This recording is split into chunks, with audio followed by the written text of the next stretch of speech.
notice that you have quite a lot of hours and then you're gonna be like, where do I lose all of my time at? Which usually, honestly, is our phones. Get it done instead of trying to make it perfect. Just because someone asks you if you have time on that day, you don't need to, jump and be available. Hey guys, so today I want to talk about time management and how to have time for everything you want to do, because we all know it, we have a million things we want to do, but a day only has 24 hours. So the first thing that you need to do to manage your time better is to prioritize. So the general rule is to pick 3 things that are super important to you, and then you list everything else that you need to do. Or what are things that you cannot say no at the moment. Maybe you are in school, so you cannot say no to school. So that's gonna be a priority, obviously, and then you're probably gonna have friends and family. Maybe you go to the gym, maybe you have dancing lessons. Something that also helped me is I do not need to do everything now, because for a time I was like, oh my gosh, I want to learn 5 different languages, and I want to read, and I want to meditate, and I want to learn an instrument, and do just a million things. Nobody has time for that, okay? You kind of need to figure out what's the most important for you right now, and I hope there's still so many more years to come where you can do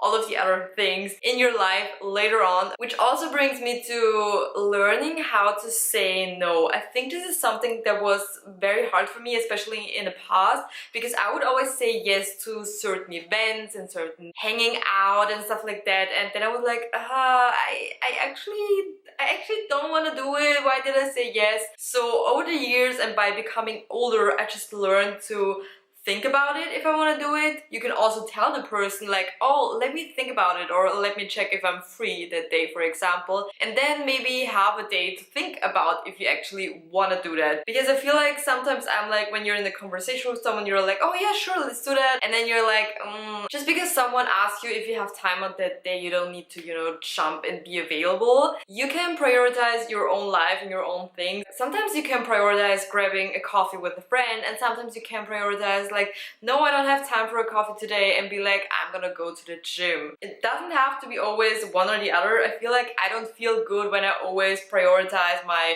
free time and just chilling and relaxing. Then I don't feel my best when I do that. So I also like to prioritize going to the gym, for example, but also being like super focused and kind of like crazy with the gym, where I'm like, I don't have time for anything else, or I have to cancel everything because I want to go to the gym. I think it's also such an extreme, so I like to find a balance between the things that are important for me. Second thing is schedule and plan your life. I personally write to-do lists every day. I have to-do lists from Monday to Sunday, and then I write down each day what I want to do, and then I also have like a weekly to-do list where I maybe decide throughout the week on which day I want to do that, or I'm just gonna, push it to the next week. Also with to-do list, it's recommended to have 3 most important things that you want to get done that day, and then all the other things are like a maybe. Maybe I'm gonna do that if I have time. If I don't, I'm just gonna push it to the next day. And then you need to find a way how you like to organize. I always thought I'm someone who likes to organize on paper and having calendars and what is it called, agendas? I don't know. But over the years I learned that if I had something like that, I never really looked at it, opened it, or whatever. I didn't really do anything with it until I started planning my life digitally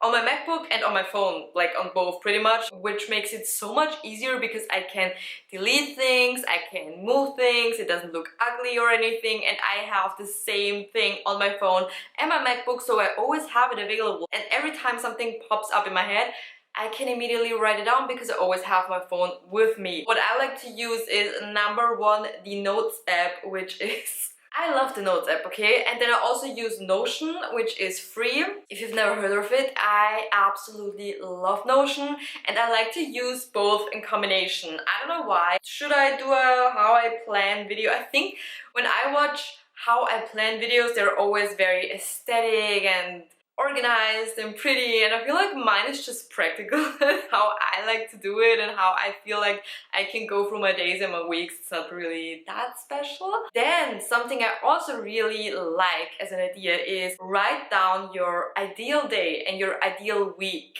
which means it not every day and not every week obviously has to look like it, but it gives you a nice idea of what you want to do. For example, that you want to wake up at 5 a.m., go to the gym at 6, be at work at 8, be home from work at 4, you know, and go through your entire day and block out the time where you have to be somewhere, like for example at work or school or uni or whatever, and then fill in all the other things. I personally do not do time blocking, which is also an option, and also how you want to spend your week. Maybe you want to have a day where you do your errands or your laundry or whatever, and then you can write it down in your ideal week. Like I said, not every week, not every day is gonna be like that, but I think it's nice to write it down and have it like in front of you. Which brings me to number 3, and that is to figure out where you lose time. Because if you write down your entire day, you will notice that you have quite a lot of hours, and then you're gonna be like, where do I lose all of my time at? Which usually honestly is our phones. We're all guilty of it. The most time that I waste is probably on my phone and procrastinating, usually by being on my phone. I also always, when I still went to law school and I went to the gym in the morning, for example, and then I came home, I feel like this is where I always wasted a lot of time. I don't know, this is where,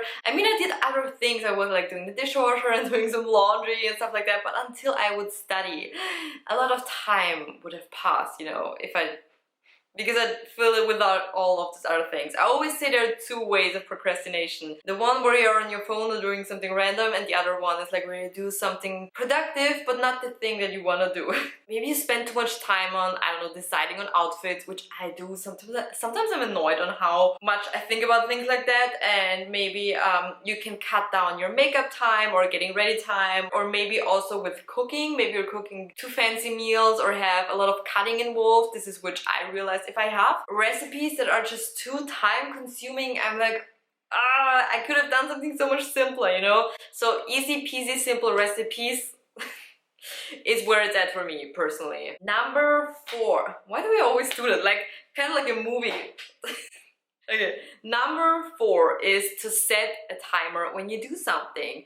You can do this in different ways. You can, for example, do this in like, I now set a timer for 20 minutes, and in these 20 minutes I'm gonna clean as much as possible. Another way I like to do a timer is I put myself a timer for an hour. I have an app on my phone, I mentioned this in so many study videos, and then I would study for an hour where I could not be on my phone because the app was pretty much locking my phone, and then I would study for hours. I don't know what it does, but there's just something when you have the timer going where you're like, okay, now I need to actually do something. Some people say to start with the hardest things first in your day. I partly agree with that. I feel like some days when I have something that I really don't want to do, I just don't start. So some days I like to start with an easy thing, because when I got that easy thing done, I might want to do another thing and another thing and another thing and another thing. Some days I like to get the hardest out of the way. So maybe try both methods and see how it works for you, or maybe you're like me and it also depends on your day. Also with a timer, if you really do not want to do something, you can give yourself 10 minutes. Let's say you need to study and then you set a timer. Okay, I'm gonna study for 10 minutes. And if I still don't want to study, I'm just gonna stop. And chances are high that you are actually gonna do it. Starting is always the hardest part. Once you're in, it flows. It really flows. Number 5 is to delegate something if you can. I know it's not possible for everyone, but maybe you have someone else that you can delegate your task. For example, sometimes my mom walks Bowie. I think this is such a huge help, because on some days I'm like, oh my gosh, I don't want to go on a walk, but I still want him to have his walk. Sometimes she also picks things up for me if I don't have the time to do that, which I absolutely love. And for a while I always felt bad that I still need the help of my mom, but then I'm also like, why wouldn't I take it? It's not that she's doing everything for me, like I live on my own, but it's nice to have a little bit of help if you can have help. And the same goes for my boyfriend. When he worked and I was at home, I did more of the household, because obviously he was gone all day and I can do this during the day.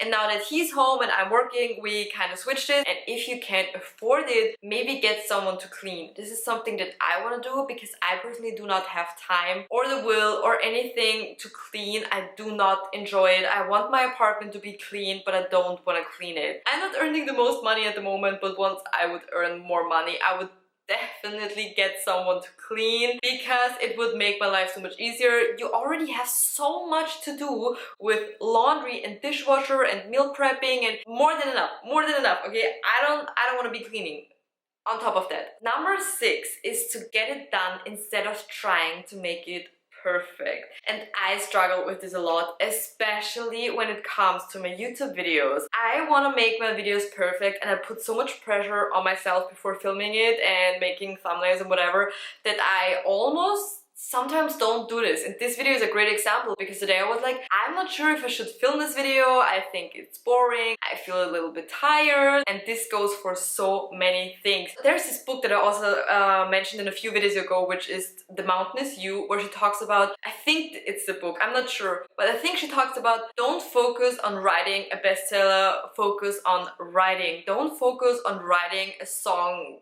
that is a hit song or a Grammy song. I'm not sure what it was, but you know, you get the idea.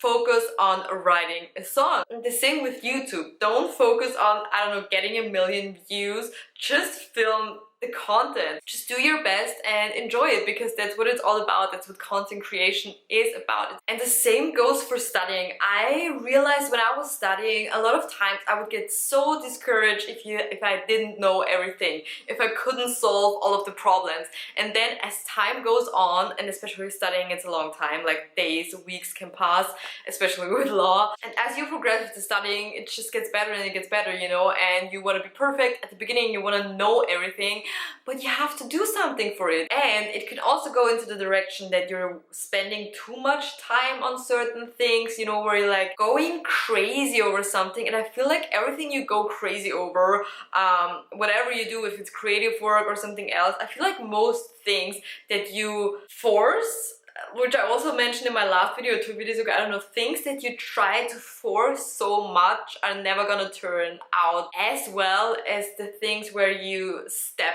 back a little bit. I don't know how long it takes to write a book, okay, but let's say it takes a year. And if you spend 4 years, 5 years writing that book and going crazy over it, and you don't even know if it's good anymore. Like, for example, sometimes I watch my videos so many times and then I don't even know if it's interesting anymore because I heard the same sentence and the same video, I saw it so many times. I'm like, oh my gosh, this is so boring. I think there's such a small line between, you know, putting a lot of effort into something and going crazy over it. I don't know where to put that line. Number 7 is to take a rest. If you do not take a rest and you're just being productive and overworking yourself all the time, you're gonna burn out. And if you're going to burn out, or if you have ever experienced burnout or burnout symptoms, you will notice that at one point your body and your mind will force you to stop. And if you are already at this point, it's very hard to get back into the things that you want to do. I usually notice it when I get overwhelmed. I just get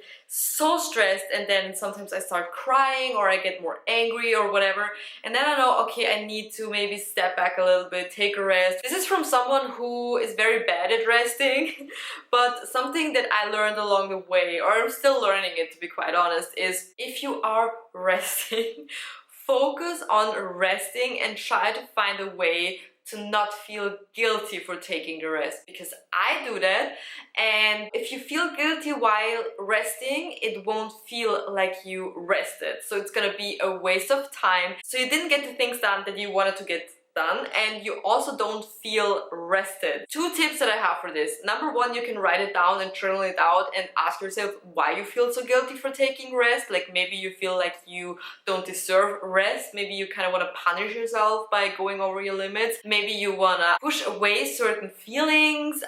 I don't know what it is. I think there's always a reason why, you know, we overwork ourselves. Maybe we want to prove ourselves to someone. And something that I like to do is, maybe you have a favorite person, like, I don't know, a model, a singer, Taylor Swift, an influencer, or your boyfriend, your mom, could be anyone, okay? Would you tell that person to feel guilty for taking rest? If they came to you and told you, oh my gosh, I'm so overworked, overwhelmed, I need a day off, and I feel so guilty, what would you tell them? You would tell them, oh my gosh, no, don't feel guilty, you work so hard, take your day off, enjoy it, do something that you would honestly, you would be the nicest person. So I encourage you today to be that person to yourself, and I encourage myself to be that person to myself. And if you are a woman, we have cycles, and if you have never heard about it, in our cycle we have times where we have more energy and times where we have less energy. So I also like to go a little bit with my cycle and not feel so guilty for not having all this energy all the time, because I am a woman and I'm going through these phases, and so are you if you're also a woman.